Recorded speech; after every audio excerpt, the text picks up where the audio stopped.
میاں صاحب تشویش بڑھ گئی ہے، افغانستان کی باتیں جو ہے وہ ہونا شروع ہو گئی ہیں، بات تو وہیں پر آ گئی ہے جہاں سے شروع ہوئی تھی۔ آئی جی صاحب نے جو پریویس ڈیٹس آف ہیئرنگ پہ انڈیکیٹ کیا تھا کہ سسٹر ایجنسیز کے لوگ انوالو ہیں، تو آئی جی صاحب نے اسی چیز کو آج فردرنس میں ایک اور سٹیٹمنٹ دے دی ہے کہ جی یہ افغانستان کی کچھ سمیں جو ہیں وہ جیو فینسنگ میں سامنے آئی ہیں۔ تو اس کا مطلب یہ ہے کہ جو سسٹر ایجنسیز کی طرف آئی جی صاحب بار بار نشاندہی کر رہے ہیں، اب وہ اپنے ماضی کے جو عدالت میں لیے گئے موقف ہیں اس کو مزید تقویت دینے کے لیے ایسی باتیں کر رہے ہیں۔ اور میں ذاتی طور پر سمجھتا ہوں کہ جو عدالت کے سامنے پروسیڈنگ میں ایک پروونشل پولیس کا موسٹ سینئر آفیسر جو آئی جی ہے، اگر وہ ایسی باتیں کرے تو اب اس کو سنجیدگی سے جو سا ہے وہ لینے کا وقت ہے کہ آپ اس پہ اب جو ہمارے ریاستی و دفاعی ادارے ہیں جس کو آئی جی صاحب نے چارج شیٹ کر کے فردر ایویڈنس بھی دے دی ہے، چونکہ جن لوگوں کو جو سا ہے وہ ریاستی اور دفاعی اداروں کا عام حالات میں پتہ ہو، انہیں پتہ ہوتا ہے کہ ایسٹرن بارڈر اور ویسٹرن بارڈر جو ہے انہی کی سمیں جو ہے وہ روٹین میں کسی طرح اگر آپریشن جو ہے وہ ان کی شمولیت ہو تو وہ استعمال کی جاتی ہیں۔ بہر کیف میں آپ کو بار بار اطمینان دلا چکا ہوں، ہماری اپنی کچھ انڈیپینڈنٹ جو سورسز ہیں، ہم براہ راست پوری کوشش کرتے ہیں کہ ایسی کوئی چیز پبلک ڈومین میں نہ لے کے آئی جائے۔ ہم نے پچھلے دنوں دیکھا کہ انٹرنیشنل جرنلسٹ ہیں اور بڑے کریڈیبل قسم کے جرنلسٹ ہیں، انہوں نے بہت تھریٹننگ قسم کی، بڑی سیریس قسم کی جو نیوز ہے وہ عمران ریاض کی صحت یا اس کی جو اس کا جنرل سٹیٹس ہے، اس کی زندگی موت کا، اس کے بارے میں بڑی سنجیدہ قسم کی خبریں دی ہیں۔ لیکن اس کے باوجود جو ہے وہ ہم جتنی کوشش کر کے، جہاں تک ہمارے کوشش کر کے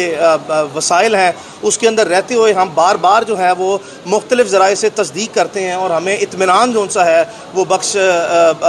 خبریں یا اطلاعات دی جاتی ہیں کہ عمران اللہ کا شکر ہے وہ خیریت سے ہے۔ یہ ایک سنجیدہ نوعیت کا مسئلہ بتایا جاتا ہے اور یہ پاکستان میں ایک ایسا سینئر اینکر پرسن یا کریڈیبل جرنلسٹ زندہ نہیں ہے۔ پاکستان کے تمام صحافی بہت باخبر ہیں، بہت ان کے جو سا ہیں وہ ڈیٹیل قسم کے اور بڑے سٹرونگ قسم کے ریسورسز ہیں۔ کسی ایک نے جو انٹرنیشنل عالمی اداروں کی طرف سے جو صحافتی ادارے ہیں ان کی جو نیوز ہے اس کی کوئی کنفرمیشن جو ہے وہ انڈیپینڈنٹلی نہیں کی۔ اس کی وجہ میں ذاتی طور پر یہ سمجھتا ہوں کہ ہمارے جو سینئر جرنلسٹ ہیں یا جو موسٹ کریڈیبل اینکر پرسن ہیں جو پاکستان میں جن کی 50، 60 اور 70 سال بھی عمریں ہیں، ان کے بھی انڈیپینڈنٹ ذرائع، ان سے بھی ہماری بہت مرتبہ بات ہوئی ہے، ان کے انڈیپینڈنٹ ذرائع بھی یہ کنفرم ریپیٹڈلی کر چکے ہیں کہ عمران انشاءاللہ اللہ کے حکم سے جو سا ہے نہ صرف زندہ ہے بلکہ روح صحت بھی انشاءاللہ ہے اور خیریت سے ہے۔ اور بتایا یہ جاتا ہے ہمیں انتہائی سینئر صحافتی ذرائع اور مختلف ذرائع کی طرف سے کہ یہ چونکہ عمران کا مسئلہ کچھ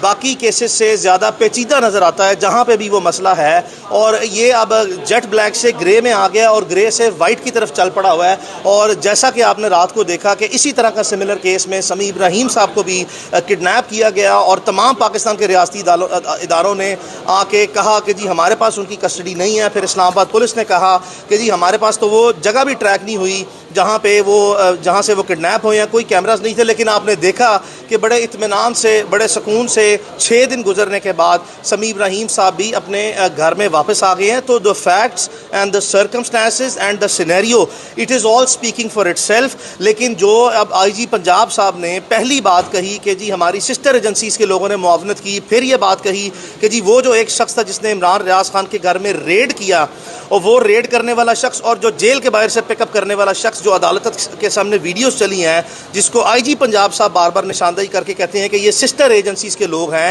اور بعد ازاں جو سا ہے وہ اس طرح کے حقائق مزید سامنے لے کے آنا کہ جیو فینسنگ کے تھرو ایک افغانستان کے نمبر ٹریک ہوئے ہیں نا، تو دس از آل اسپیکنگ فار اٹ سیلف۔ اس میں اب مزید گہرائی میں یا مزید وضاحت میں جائے بغیر بھی جو ہے وہ عقل مند لوگوں کے لیے کافی اشارے ہیں۔ ہم بار بار اپیل جو سا وہ کرتے آئے ہیں، اور پاکستان میں چونکہ آپ نے دیکھا کہ لاہور ہائی کورٹ نے ایک واضح آرڈر کیا کہ پاکستان کی ٹیریٹوریل کانسٹیٹیوشنل جورسڈکشن میں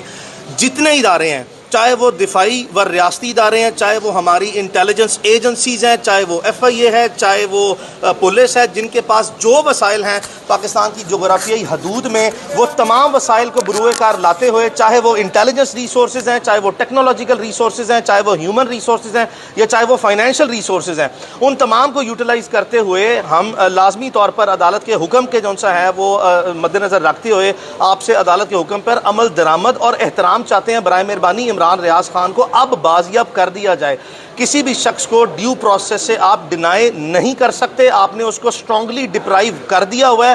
کافی چیز آگے نکل چکی ہے. اگر عمران ریاض خان کا کیس کو میں ایک اولڈ ڈیزیز کنسیڈر کر لوں نا, پرانی بیماری بھی کنسیڈر کر لوں, تو اس میں بھی صحت یابی کے لیے جتنا ٹائم اس طرح کی ٹرانزیکشنز میں یا اس طرح کے حالات میں ریکوائرڈ ہوتا ہے نا, وہ ریکوری کے لیے اس بیماری, اولڈ بیماری کی یا ٹریٹمنٹ کے لیے وہ کافی گزر گیا ہے. اب آگے بڑھ گئے. آئی جی صاحب کی باتوں سے تو کہیں سے نہیں لگ رہا کہ عمران ریاض جو ہے وہ آئندہ آنے والے دنوں میں کسی طرح بھی پیش کیا جائے گا. دیکھیں, جس وقت کسی بھی حالات میں کوئی کام نہ کرنا فوری طور پر ٹھہرا ہو تو مختلف قسم کے ہیلے بہانے, مختلف قسم کی ایڈمنسٹریٹو مینوپولیشن یعنی کہ انتظامی ہیرا پھیریاں جو ہمارے نظام میں ہیں, اس طرح کے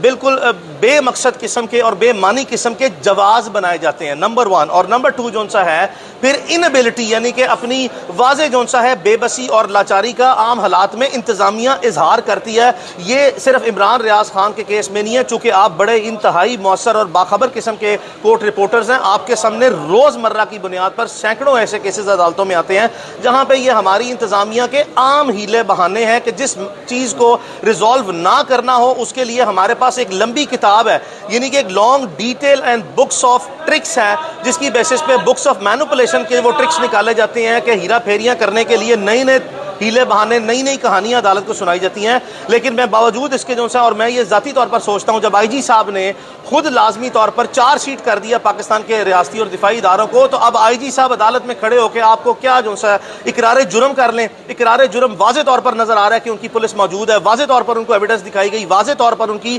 مس ریپرزنٹیشنز, مس اسٹیٹمنٹس اور misquotation of events, facts and circumstances repeatedly highlight ہوئے. جو بیان دیتے ہیں آگے سے وہ کوئی نئی چیز ہم لے آتے ہیں, وہ پکڑا جاتا ہے. پھر وہ جو بیان دیتے ہیں ہم کوئی ایسی چیز پیش کرتے ہیں جس سے واضح طور پر تضاد آتا ہے. تو ان سب باتوں کے بعد آپ کیا سمجھتے ہیں کہ آئی جی صاحب کیا جو ہے وہ آپ کے سامنے جواز پیش کرے, سوائے اس کے کہ جی وہ ہمارے پاس نہیں ہے, جی وہ ہم کوشش کر رہے ہیں, جی ہم وہ جیو فینسنگ میں یہ کر لیا, جی وہ افغانستان کے نمبر نکلا. یہ سارے ہیلے بہانے ہیں. پرنسپلی آئی جی صاحب کو میں لازمی طور پر آپ کے سامنے لازمی طور پر ببانگے دول کہہ رہا ہوں کہ آئی جی صاحب کے علم میں ہے, یہ ہو نہیں سکتا. کیا آپ کو میں بتا دوں کہ آئین پاکستان میں کسی ایس ایچ او کو جو اختیار حاصل ہے, اگر اس اختیار کو امپلیمنٹیشن کا حکم دے دیا جائے نا, تو ایک ایس ایچ او, صرف ایک ایس ایچ او کے اتنے اختیارات ہیں کہ پاکستان میں اس کے علاقے سے ممکن نہیں ہے بندہ جو سے غائب ہو جائے. اور دوسری بات یہ کہ جو بھی لے کے گیا, چاہے وہ کوئی ادارہ ہے پاکستان کا, جب تک کہ ڈیو پروسیس میں نہیں لے کے گیا, تو ایک ایس ایچ او اتنا با اختیار ہے کہ وہ ہر صورت جو ہے وہ اپنے حکم پر عمل درآمد کر کے بندہ لے آئے گا. لیکن یہاں پہ آئی جی صاحب تو بہت بڑے آدمی ہیں, ان کے نیچے جو ہے وہ 1.5-2 لاکھ کی پنجاب پولیس ہے. ان کے اختیار میں بھی ہے, ان کے اختیار کے علاوہ جو ہے ان کے علم میں بھی ہے کہ وہ عمران ریاض خان کہاں پہ ہے. اور میں بار بار کہہ چکا ہوں کہ ان کے اپنے ذیلی اداروں کے پاس ہے. سمپل سٹر کھڑے ہو کے عدالت میں ڈینائی کرنا ہی ان کی ڈے 1 پہ ایڈمٹڈ پوزیشن رہی ہے, جس کو انہوں نے اب تک مینٹین کیا. ان تمام حالات کے تناظر میں میں پھر بھی جو ہے ارباب اختیار سے جو ہے وہ گزارش کر رہا ہوں. اور دوسری بات یہ, چونکہ میں عدالت کے حکم کا جو ہے حوالہ دیتے ہوئے ہم اپنے آرمی چیف سے جو ہے پاکستان کے آرمی چیف جو ہیں وہ ایک بڑے